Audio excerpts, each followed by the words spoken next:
Hello students, I hope you done your basic drawing. So today we will start a new drawing for 6th standard, a fruit basket. So સૌથી પહેલા આપણે શું કરીશું, પેજને fold કરી દો. First fold your page. પેજને fold કર્યા પછી તમારે શું કરવાનું છે, નીચેથી તમારે 4 ફિંગરનો ડિસ્ટન્સ છોડવાનો છે અને ડોટ કરવાનું છે. અગેન 4 ફિંગરનો ડિસ્ટન્સ એન્ડ ધેન ડોટ. સી 4 ફિંગરની જગ્યાએ તમે 6 સેન્ટીમીટર પણ લઈ શકો છો. ઉપર પણ એઝ ઇટ ઇઝ. હવે આ ડોટ પ્રમાણે આપણે મેઝરમેન્ટ લઈશું. અહીંયા તમારે શું કરવાનું છે, સેન્ટરમાં સ્કેલને એ રીતે સેટ કરો કે સેન્ટરમાં 5 આવે અને અહીંયાથી તમારે 0 પર ડોટ કરવાનું છે અને અહીંયા 10 પર ડોટ કરવાનું છે. ત્યાર પછી ઉપરની સાઈડ પર સેન્ટરમાં 9 આવે, યાની 0 to 9 અને 9 to 18. સ્મોલ સ્કેલ હોય તમારી પાસે તો તમે 2 ટાઈમ્સ યુઝ કરો, 0 to 9 એન્ડ 0 to 9.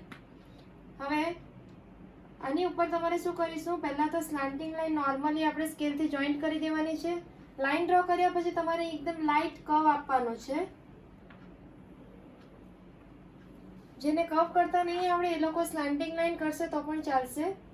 એટલે બેમાંથી એક વસ્તુ કરવાની છે, સ્લાન્ટિંગ લાઈન ક્યાં પછી કર્વ. આની ઉપર તમારે 1 ફિંગરનો ડિસ્ટન્સ ફરીથી ઉપર મૂકવાનો છે અને એક બીજી સ્લીપિંગ લાઈન ડ્રો કરશું.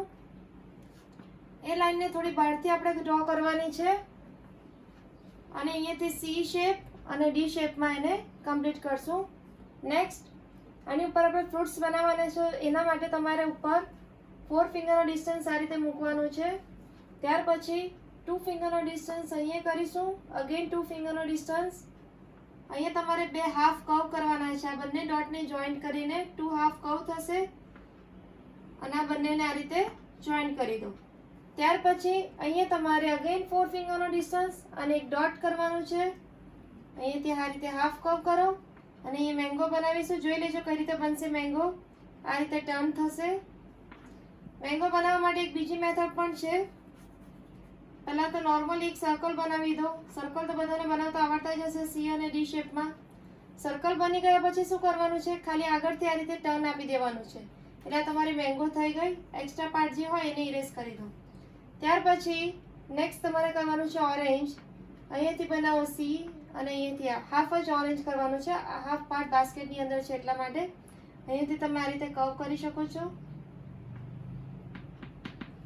એની પાછળ તમારે ડ્રો કરવાનું છે પાઇનેપલ. પાઇનેપલ માટે અહીંયા તમારે અરાઉન્ડ તમે અહીંયાથી 9 યા 8 સેન્ટીમીટર જેટલી સ્લાન્ટિંગ લાઈન ડ્રો કરીને ઉપર હાફ કર્વ કરવાનો છે અને અહીંયાથી આ બંને પાર્ટને જોઈન્ટ કરી દેવાનું છે.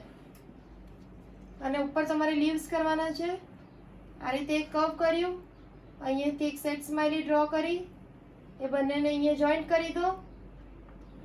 અહીંયા ફરીથી એ જ વસ્તુ રિપીટ કરશો. હાફ કર્વ કરવાનો, એને જોઈન્ટ કરી દેવાનો, એની ઉપર બીજા નાના નાના લીવ્સ. અહીંયા કર્વ્સ કરવાના છે 1 સેન્ટીમીટરના ડિસ્ટન્સ વાઇઝ અને લાઇન્સ કરતા જાઓ. અગેન અપોઝિટમાં તમારે આ રીતે ફરીથી કર્વ્સ કરવાના છે. અને કર્વ્સ કરવા માટે ખાસ ધ્યાન રાખજો, પેન્સિલને થોડી દૂરથી પકડીને પછી કર્વ્સ આપજો કે જેથી તમારે લાઇન પ્રોપર બને. અને એની અંદર તમારે આ રીતે નાના નાના વી શેપ ડ્રો કરી દેવાના છે. આ કર્વ્સના માટે હું ફરીથી તમને એક્સપ્લેન કરીશ. જ્યારે પણ તમે કર્વ્સ કરતા હોય, સમજી લો એમાં તમારો પાઇનેપલનો શેપ છે.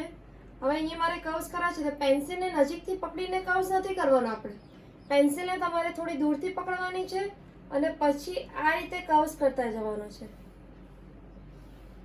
હવે મારે બીજી બાજુના કર્વ્સ કરવા છે તો હું બુકને ટર્ન કરીશ અને પછી અહીંયાથી આ રીતે કન્ટિન્યુઅસ કર્વ્સ કરશું. પેન્સિલને તમે દૂરથી પકડીને કર્વ્સ કરશો તો તમારા કર્વ્સ ઇઝીલી થશે અને મોટા અને ફાઇન થશે. નેક્સ્ટ તમારે અહીંયા થોડું ડિટેલ વર્ક કરી દઈશું. આપણે અહીંયા લીફ બનાવી દઈશું સી અને ડી શેપમાં. અહીંયા સી શેપ કરીને એ વેવ્સ બનાવી દેવાના છે આપણે. ત્યાર પછી આ જે બાસ્કેટ છે એની અંદર થોડુંક ડિટેલ કરશું. 2 ફિંગરના તમારે પહેલાં તો ડિસ્ટન્સ છોડીને ડોટ કરી દેવાના છે. 2 ટુ ફિંગર સમજમાં નહીં આવે 2 સેન્ટીમીટર તમે લઈ શકો છો. આ ડોટ કરીને પછી તમારે આ રીતે સ્માઇલીઝ બનાવવાની છે ઘણી બધી. આ રીતે કર્વ્સ કરતા જાઓ. હવે આ જે બે સ્માઇલીઝ કરી એના વચ્ચે સેન્ટરમાં તમારે ડોટ કરવાનો છે. આ જે કર્વ્સ કર્યા છે એના સેન્ટરમાં ડોટ કરીને એ બંનેને તમારે આ રીતે જોઈન્ટ કરવાનું છે. અગેન સેમ થિંગ, એ જ વસ્તુ રિપીટ કરતા જવાનું છે આગળ સુધી આપણે.